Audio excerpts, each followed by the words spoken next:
केली आहे.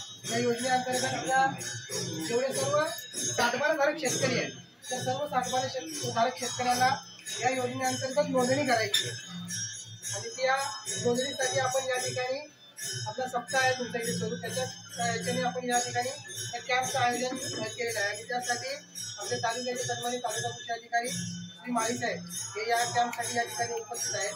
त्यांचं आपल्या सगळ्यांच्या वतीने मी स्वागत करतो. आमच्या आपल्या कृषी मंडळाचे सन्माननीय मंडळ कृषी अधिकारी गांधी साहेब हे या ठिकाणी उपस्थित आहेत. आपल्या गावचे पोलीस पाटील हे या ठिकाणी उपस्थित आहेत. सगळ्यांच्या वतीने या ठिकाणी मी स्वागत करतो आणि सन्माननीय तालुका कृषी अधिकारी माळी साहेब यांना मी विनंती करतो की या योजनेबाबत आपल्याला थोडक्यात मार्गदर्शन करा. सर्वांना नमस्कार.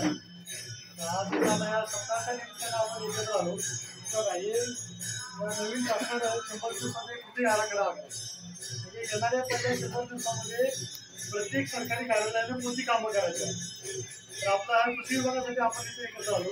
कृषी विभागामध्ये यांचा अनेक घटकापैकी एक घटक आहे तो म्हणजे ॲग्रिस्टॅकचा फॉर्मल आय डी तयार. एकदम साध्या भाषेत सांगायचं तर आपला सातबारा आपल्या आधार कार्डला लिंक करायचा आहे.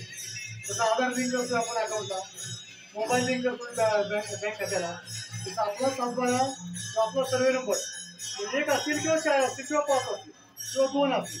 प्रत्येकाच्या मालकीचे वेगवेगळे सर्वे नंबर आहेत. एकाच्या मालकीचे 2 किंवा 3 असतील. हे सर्व सर्वे नंबर आपल्या आधारला किंवा सातबाराला जोडणार त्यासाठी हा ॲग्रिस्टॅक आहे. आता ॲग्रिस्टॅक योजना काय आहे तर इथून पुढं शासकीय योजनांसाठी जो आता सध्याच्या प्रचलित पद्धतीनुसार मला आपलं घरकुल घ्यायचं आहे मला 10-15 कागद द्यावे लागतात. कृषी विभागाच्या एखाद्या योजनेचा लाभ घ्यायचा आहे 5-10 कागदाचा पंच द्यावा लागतो. सातबारा द्या, आधार कार्ड द्या, बँक पासबुक द्या, पुन्हा पती पत्नीचं द्यायचं, वाईफ मुलांचं द्यायचं म्हणजे एवढे डॉक्युमेंटचं पंच द्यावं लागतो. तर हा ॲग्रिस्टॅकचा जर आयडिया असेल तर इथून पुढे शेतीच्या संबंधित कोणत्याही योजनेसाठी फक्त तो आयडी दिला तरी काम होतं. एवढ्या सर्व डॉक्युमेंटची गोळा करायची काही गरज राहणार नाही. तर ही योजना सध्या नवीन आल्यामुळे आपण गाव स्तरावर पोहोचतोय, लोकांची आयडी तयार करतोय. प्राथमिक टप्प्यात आहोत आपण. इथून पुढं आणखी गोष्टी काही सांगायचं म्हणलं बँकेमध्ये किसान क्रेडिट कार्ड आहे ते सुद्धा ह्या फॉर्मल आयडीवर पुढे येणार म्हणजे आपल्याला कृषी